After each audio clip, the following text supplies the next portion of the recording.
So Brian, we're doing this episode of Minutes With very different from anything we've done before. We've put a survey out to the audience, asked them to send in all the questions they want to ask you. What is the one fact about the universe that blows your mind the most? There are a lot of things about the universe that I find it almost impossible to imagine. Well, actually impossible to imagine. One's just the size and scale of it. I mean, in the piece of the universe we can see, there are something like, roughly, 2 trillion galaxies. We haven't counted them all, but that's an estimate based on surveys of the local universe. 2 trillion, 2,000 billion galaxies. And each galaxy is, let's say, around the size of the Milky Way. Some are bigger, some are smaller, but the Milky Way has 400 billion stars in it. It takes light over 100,000 years to cross a galaxy. And there are 2 trillion of them in the piece of the universe we can see. And we're very sure that that piece that we can see is a small bit of what may be an infinite universe beyond. We don't know, actually. And I always say, don't get worried about that, because nobody can picture it. It is impossible to visualize the scale of the universe. So that's the first thing. Right? I could then list a lot of more things, but we'll stop there for now. But just the size and scale of it, I think, is beyond imagination. There's been a lot of references to the multiverse and parallel universe in popular culture lately. Do you think that something like this is a possibility? So there are lots of multiverses, actually, in physics. One of them is called the inflationary multiverse, which is we have a theory of essentially what happened before the Big Bang. Right? You have to be careful with the language. So if you define the Big Bang really carefully as the time when the universe was very hot and very dense, and as I said, you can't argue with that because we can see it, because we can look out into the sky. Our best theory of how the universe got into that state is that there was a time before that, and it's called inflation. So the idea is the universe was there, in a sense, cold and empty and expanding extremely fast. And that expansion slowed down and stopped. And the energy that was driving that expansion got dumped into space, heated it up, and made all the particles out of which we're made. And that's what we call the Big Bang. So that's textbook. It's a textbook theory called inflation. It made predictions, some of which have been tested. Some incredible predictions, actually, about the way that galaxies are distributed across the sky, because they're not just random. If you look at the galaxies, they're in sort of flows and rivers of galaxies that cross the sky in a pattern called the cosmic web. And inflation predicted that before it was seen, actually. So it's an astonishing idea. That theory has a kind of an extension called eternal inflation, which is that the inflation essentially goes on forever. And it just stops in little patches. So you imagine the fabric of the universe, space-time, stretch. And then it slows down and stops in little patches. And each one of those patches is basically a Big Bang and a universe, of which ours is one. So you end up with this sort of picture of an infinite fractal universe of basically an infinite number of Big Bangs. And that's called the inflationary multiverse. And it answers some neat questions, because if you say, why is our universe the way that it is? Why are the laws of nature such that life can exist, for example? Well, the answer might be that all possible combinations of all the laws of nature exist in the inflationary multiverse. So then it's not surprising there are universes that permits things like us to exist, because every possible universe exists in the inflationary multiverse. And that's a well-supported theory. It's a theory, so this is not the same as saying there was a Big Bang, which we know. This is kind of, what's a theory? It's a guess, basically. But it is a theory that in its simplest form has made predictions that have subsequently been verified. And we could go on then. There's the so-called many worlds interpretation of quantum mechanics, which is more kind of Marvel film kind of multiverse, where, so quantum mechanics it's a probabilistic theory. So imagine a quantum coin, I call it. And the quantum coin it doesn't have to be heads or tails, it can be heads and tails. So it can be mixed up, it can be both heads and tails at the same time. You may have heard of Schrodinger's cat, which is a cat in a box, and it's both alive and dead until you observe it or interact with it in some way, and then you find out which one it is. But before you looked at it, or before you interacted with it, it was both. You've talked about the number of galaxies. Does any of this ever make you feel insignificant? Yeah, I mean, so I say sometimes in my live shows, it's kind of a joke, right? So I'm not insulting philosophers here, but I say there's only one interesting question in philosophy, right? And I don't really mean it, but I think it sounds funny. So the interesting question is, what does it mean to live a finite, fragile life in an infinite, eternal universe? So that's not that funny, right? It's a good question. What does it mean to live a finite, fragile life in an infinite, eternal universe? And I think the answer is that, sort of paradoxically, whilst we are definitely physically insignificant, I've just said, that the Earth is one star around one, the Earth is one planet around one star amongst 400 billion stars in one galaxy amongst 2 trillion galaxies in a small patch of the universe, right? So we're definitely small, and you can't argue with that. We're just specks of dust. But if you think about what we are, so everybody, me and you, everybody, we're just collections of atoms, right? Some of them are as old as time, pretty much, and some of them were the other ones. Everything else, other than the hydrogen in our bodies, was made in stars, right? So we're all cooked over billions of years, and we're in this pattern that can think. So suddenly, as the great Carl Sagan said, you have a means by which the universe understands and explores itself, which is us, and that sounds unlikely when you put it like that, that you can have a few things that were cooked in the hearts of stars, you stick them together in a pattern, and suddenly it has some ideas and starts writing music and art and things. That's quite difficult to comprehend, right? But that happened here. We know that because we're sat here having a conversation. And so the question then becomes, well, on how many other worlds did that happen? And that's where I think the value can come in, because it's a reasonable guess, and it's just a guess, right? But it's reasonable. You can make the argument that there aren't any other worlds where this happened, certainly in our galaxy. So it could be that this planet, notwithstanding its physical insignificance, is the only place where anything thinks, right? For millions of light years in every direction. And suddenly, therefore, you end up considering this planet as being the most valuable place in the local universe, notwithstanding the fact that it's small. And that idea, it's not just a complete random guess, by the way. We've had a bit of a look. Astronomers have pointed radio telescopes up at the stars for a while, 50 years or more now, and heard nothing. We've seen no evidence of any civilizations out there beyond Earth, and that's a surprise.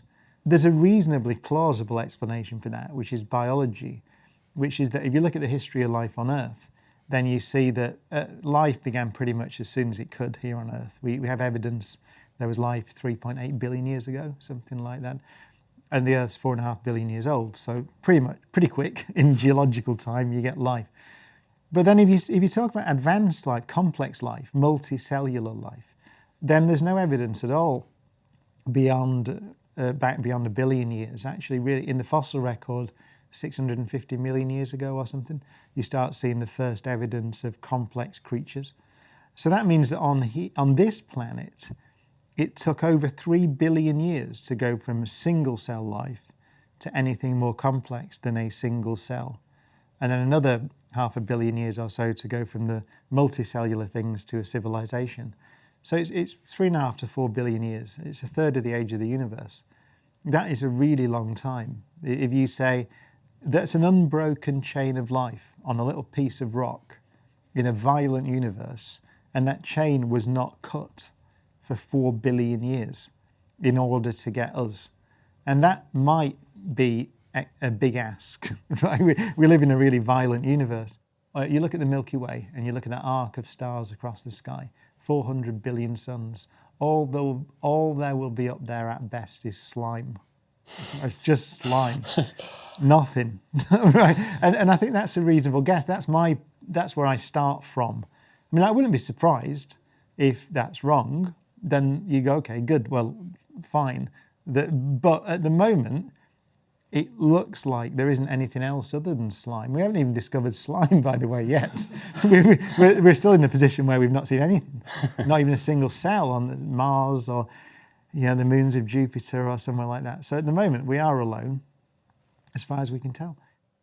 Do you have a favourite planet, star, or galaxy out there Favourite planet? Well, it's a cliche, right? But I actually asked, this is a name drop now, I asked Jeff Bezos that question once, and so there's a name drop. And he said correctly, Earth. Right? Earth is the best planet. And that's true. So because of everything I've just said, right? I just said it's the only place where meaning exists potentially in a galaxy of 400 billion suns. So that would be your favourite planet as a result of that. But beyond that, it's in the solar system. So let's go to Elon Musk. Let's mention the other rocket engineer. So he wants to go to Mars. Might well get to Mars. That's the only other planet you could go to, actually, in our solar system, because Mercury is way too hot. Venus is horrendously hot, and 90 atmospheres pressure and sulfuric acid rain, it melts lead on the surface, right? So you're not going there. And the rest of them are made of gas, so you're not going there either. So Mars is the only place beyond Earth that we could feasibly ever go planet. We could imagine perhaps going to some of the moons of Jupiter and Saturn. In the far future, that's much more difficult. What would happen if we travelled into a black hole? So the old answer of what happens if you jump into a black hole is you go to the end of time. That's this pure Einstein, right? You get spaghettified on your way to the end of time, which means you get stretched infinitely, actually, and squashed, and you get dissociated into a train of atoms, and then everything goes to the end of time. Now, as of 2019, I would say, we think that if you think of yourself as information, so if you think of let's say, think very 2022, right? Let's say you burn a book. We're very fashionable in today's current political climate. So you burn a book and collect everything that comes out of the book, all the ashes and all the gas and everything. Then in principle, you can reconstruct the book. Not in practice, right? But you can imagine if you collect every single thing and measure it, in principle, you can reconstruct the book. Information is conserved in all of physics, which means that, so basically, if you can measure everything perfectly, you can predict what happened in the past and what's going to happen in the future. It's called determinism, that, right? So the old picture of black holes, and Stephen Hawking believed this for a long time, had a bet about it actually, is that they seem like they destroy information. You can just kind of see it goes to the end of time, right? It's gone. And then they evaporate away. And it seemed that there was no way, even if you gathered all the Hawking radiation that had come off for trillions of years, there's no way you could reconstruct what went in. So therefore, if you jumped into a black hole, you'd be erased from the universe. But that breaks pretty much every law of physics, right? Things don't erase information. They scramble it up, make it difficult to read, but they don't destroy it. But now we think, actually, no, even black holes don't destroy information. So it turns out that now we think, and this is very 2022 papers, right? If you jumped into a black hole, then we do think that if a super being in the far future could collect every bit of Hawking radiation that came off the black hole for trillions and trillions of years and stick it into a giant quantum computer, then they could reconstruct everything that fell in. So actually, in some sense, you come out. Stephen Hawking had a bet with John Preskill about this. So, and it was, I can't remember, I think it was the 90s when he conceded the bet. It might have been the late 80s. But so he had a bet, and the bet was that Stephen's calculation initially from the 70s said that black holes destroy information. And so he thought that was true for a long time. And he had a bet with John Preskill. And it turned out that the bet was a set of encyclopedias. So whoever lost the bet would have to give the other one a set of encyclopedias. And John Preskill asked for baseball encyclopedias. And because of some work by someone called Maldacena, actually, ultimately, Stephen said, no, they don't destroy information. The information comes out. It's conserved. So he conceded the bet and gave John Preskill the encyclopedias. He said, what I should have done is I should have burnt the encyclopedias and given him the ashes. Because all the information is still there. Right? So, yeah. You described earlier on, you described the universe as a dangerous place, a violent place.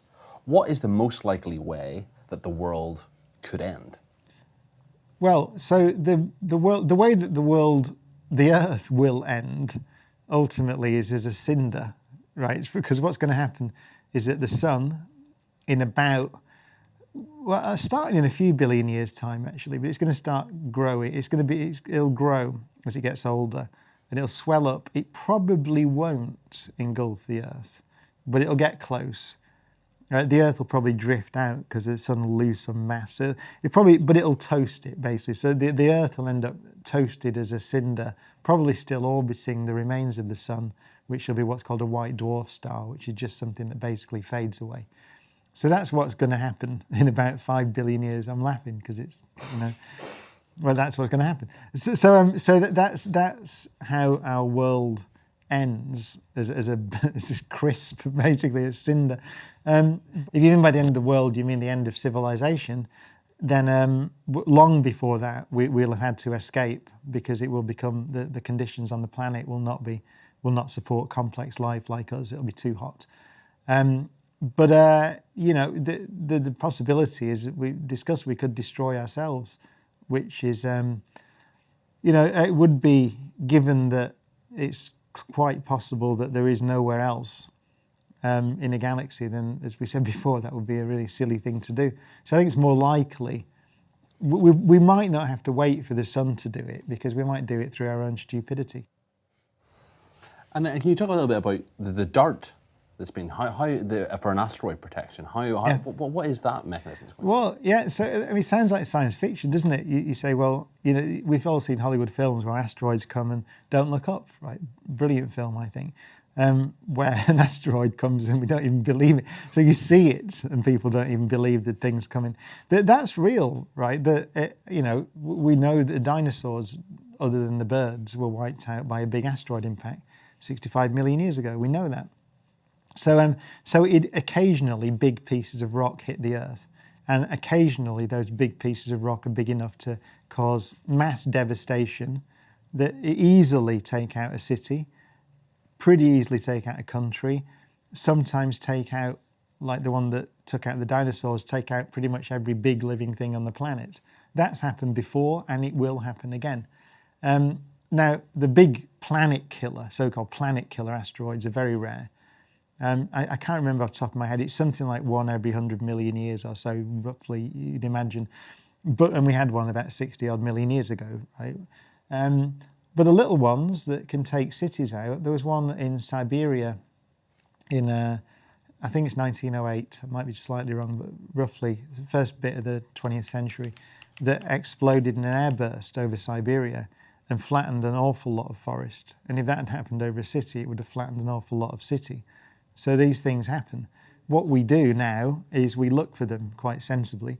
So we map the orbits of as the big asteroids. We've got most of them, we think, that cross the Earth's orbit, and we monitor them all the time. And we have what's called a keyhole system, and it says that if one of these asteroids goes through this point in space at this time, then we're worried about it, and we'll be very careful and we'll watch it. So we're watching them, and if one goes through the keyhole, then what you need to do is nudge it a bit so it doesn't hit the Earth. And the DART mission was the first mission designed to make sure that if we really want to hit an asteroid with something, then we can do it. And it's hard. And so we did it. It was a very clever mission because it's a double asteroid system.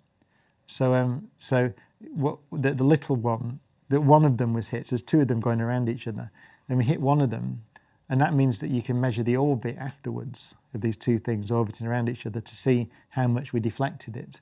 So it's a smart thing to do. So we're really developing the technology so that if we have to hit a big one and move it away, then we can do that. And Carl Sagan, he said correctly, if the dinosaurs had had a space program, they'd still be around. And that's basically the DART mission. That's what he's doing. There are there are things we couldn't do anything about. Comets are really problematic. So asteroids are pieces of rock. They're in orbit around the sun. There's the asteroid belt where there are lots of them. The comets are more like often described as icy snowballs, and they come from much further out, a place called the Kuiper Belt or the Oort cloud, so way, way out. Actually, the Oort cloud of comets extends probably about a quarter of the way to the next star, so it can go out a light year or so. So there's all this stuff around there, which are basically icy snowballs. And they, because of collisions and interactions in the Kuiper Belt and the Oort cloud, or even passing stars can disturb, just anything can disturb these things, and they can come and fall in towards the sun. And we saw one recently, Schumacher-Levy 9, relatively recently, which hit Jupiter. And we didn't see it coming until a few months before it hit. I think maybe a year or something. I think it was even quicker than that, maybe a few months, let's say. And it made a bit of a mark in Jupiter, actually, when it hit it. It was actually the hole it left was bigger than the Earth, right, in the clouds. So these things, they're big, right, and they come in and they're unpredictable. And we'd have a lot of trouble with one of those. So we'd have less trouble with the asteroids. At the moment, we'd have an awful lot of trouble with the comets. There's nothing we could do, actually. We won't end on that note. But that shows you, though, doesn't it? We talked earlier about how long it takes to get something as complex as a human being on a planet. You've got to avoid that. And so we did. 65 million years ago or so, the dinosaurs were pretty much wiped out. And that left a little evolutionary niche for a little thing, shrew-like mammal type thing. And ultimately that's why we're here. If that hadn't hit and wiped out, cleared the way, we wouldn't be here. You probably wouldn't have a civilization, you would guess. And so, there would be none of the things that we just take for granted in the potentially the Milky Way galaxy.